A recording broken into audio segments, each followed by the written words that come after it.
Hola. ¿Cómo están? Aquí les traigo otro relato de Edgar Allan Poe que se titula El corazón delator. Es cierto. Siempre he sido nervioso, muy nervioso, terriblemente nervioso. ¿Pero por qué afirman ustedes que estoy loco? La enfermedad había agudizado mis sentidos, en vez de destruirlos o embotarlos. Y mi oído era el más agudo de todos. Oía todo lo que puede oírse en la tierra y en el cielo. Muchas cosas oí en el infierno. ¿Cómo puedo estar loco, entonces? Escuchen, y observen con cuánta cordura, con cuánta tranquilidad les cuento mi historia. Me es imposible decir cómo aquella idea me entró en la cabeza por primera vez. Pero, una vez concebida, me acosó noche y día. Yo no perseguía ningún propósito. Ni tampoco estaba colérico. Quería mucho al viejo. Jamás me había hecho nada malo. Jamás me insultó. Su dinero no me interesaba. Me parece que fue su ojo. Sí, eso fue. Tenía un ojo semejante al de un buitre, un ojo celeste, y velado por una tela. Cada vez que lo clavaba en mí se me helaba la sangre. Y así, poco a poco, muy gradualmente, me fui decidiendo a matar al viejo y librarme de aquel ojo para siempre. Presten atención ahora. Ustedes me toman por loco. Pero los locos no saben nada. En cambio, si hubieran podido verme. Si hubieran podido ver con qué habilidad procedí. Con qué cuidado, con qué previsión, con qué disimulo me puse a la obra. Jamás fui más amable con el viejo que la semana antes de matarlo. Todas las noches, hacia las 12, hacía yo girar el picaporte de su puerta y la abría, oh, tan suavemente. Y entonces, cuando la abertura era lo bastante grande para pasar la cabeza, levantaba una linterna sorda, cerrada, completamente cerrada, de manera que no se viera ninguna luz, y tras ella pasaba la cabeza. Oh, ustedes se hubieran reído al ver cuán astutamente pasaba la cabeza. La movía lentamente, muy lentamente, a fin de no perturbar el sueño del viejo. Me llevaba una hora entera introducir completamente la cabeza por la abertura de la puerta, hasta verlo tendido en su cama. ¿Eh? ¿Es que un loco hubiera sido tan prudente como yo? Y entonces, cuando tenía la cabeza completamente dentro del cuarto, abría la linterna cautelosamente, oh, tan cautelosamente. Sí, cautelosamente iba abriendo la linterna, pues crujían las bisagras, la iba abriendo lo suficiente para que un solo rayo de luz cayera sobre el ojo de buitre.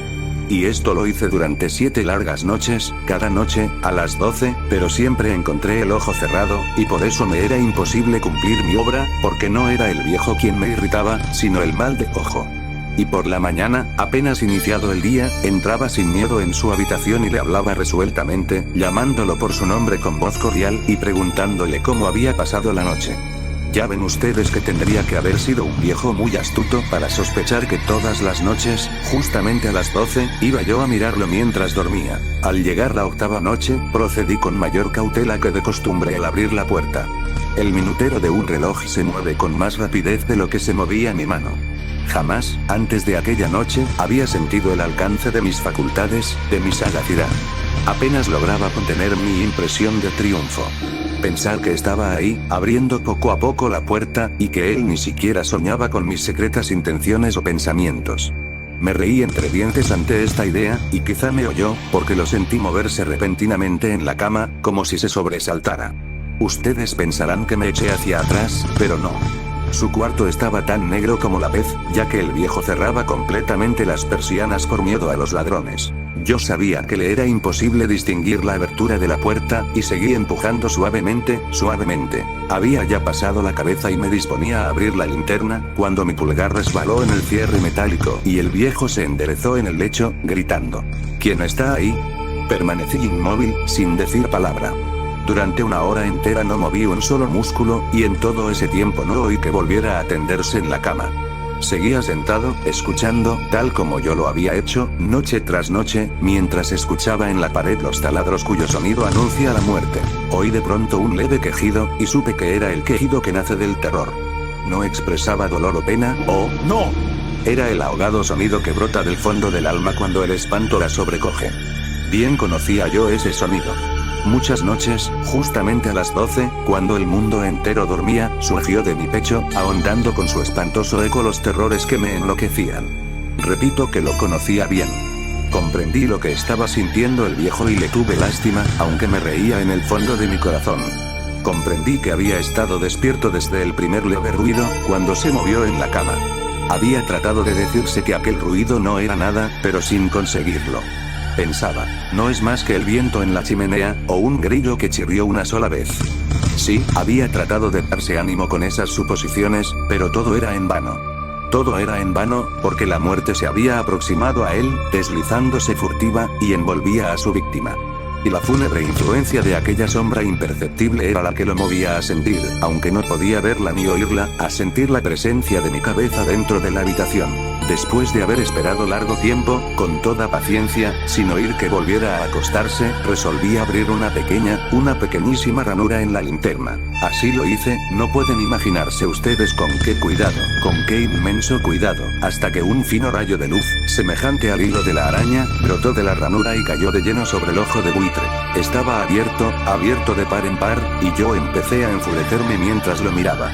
Lo vi con toda claridad, de un azul apagado y con aquella horrible tela que me helaba hasta el tuétano.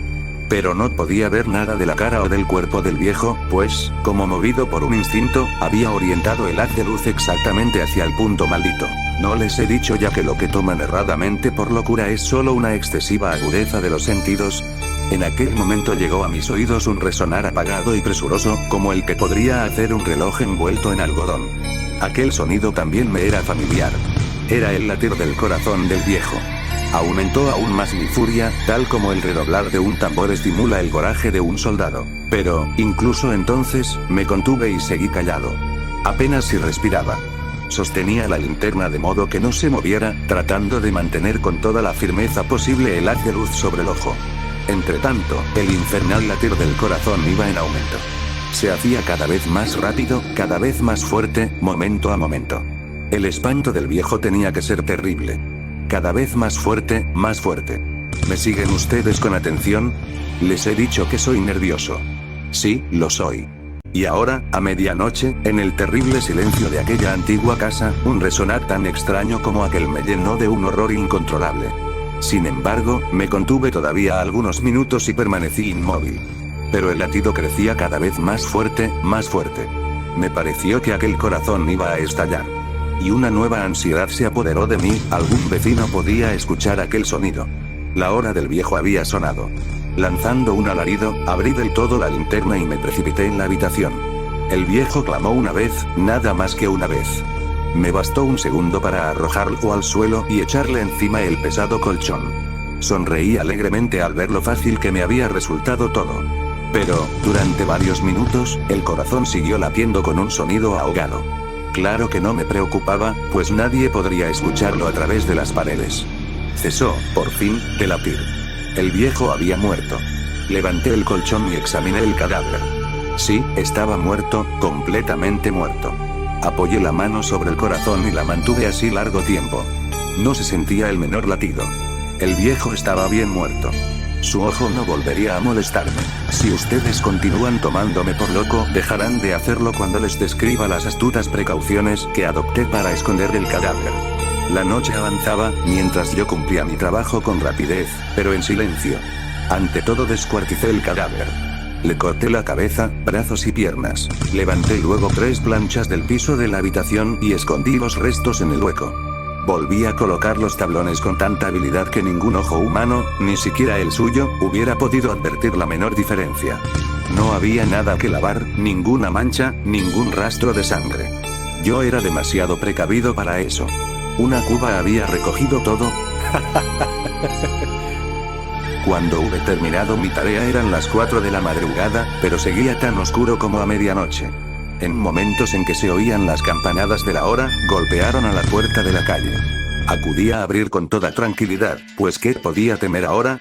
Hallé a 3 caballeros, que se presentaron muy civilmente como oficiales de policía. Durante la noche, un vecino había escuchado un alarido, por lo cual se sospechaba la posibilidad de algún atentado.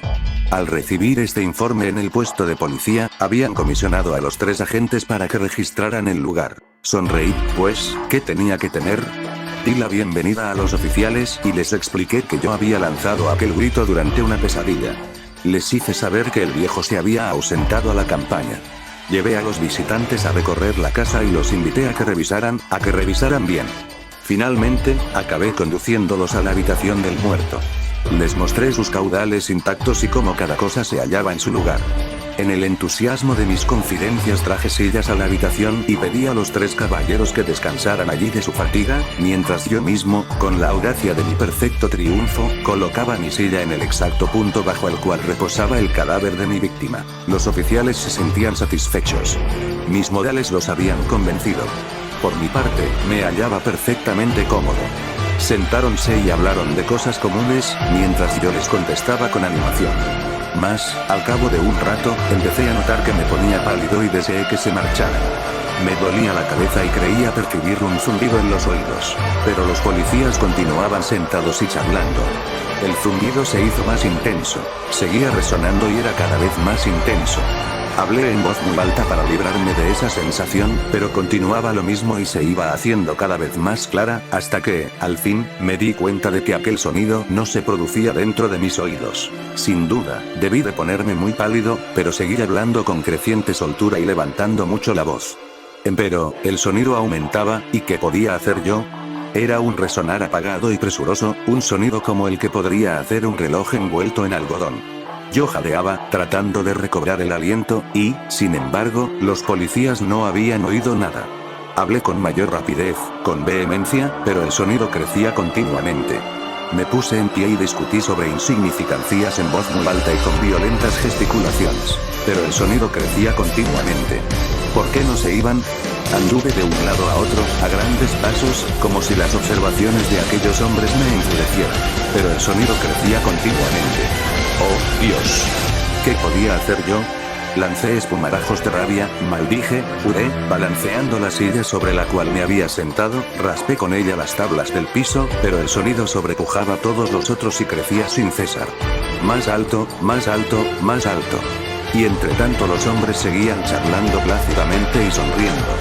¿Era posible que no oyeran? ¡Santo Dios! No. Claro que oían y que sospechaban. Sabían, y se estaban burlando de mi horror. Sí, así lo pensé y así lo pienso hoy. Pero cualquier cosa era preferible a aquella agonía. Cualquier cosa sería más tolerable que aquel escarnio. No podía soportar más tiempo sus sonrisas hipócritas. Sentí que tenía que gritar o morir, y entonces, otra vez, escuchen, más fuerte, más fuerte, más fuerte, más fuerte. Basta ya de fingir, malvados. Aullé. Confieso que lo maté. Levanten esos tablones. Ahí. ¿Dónde está latiendo su horrible corazón? Bien. Eso ha sido todo. Adiós.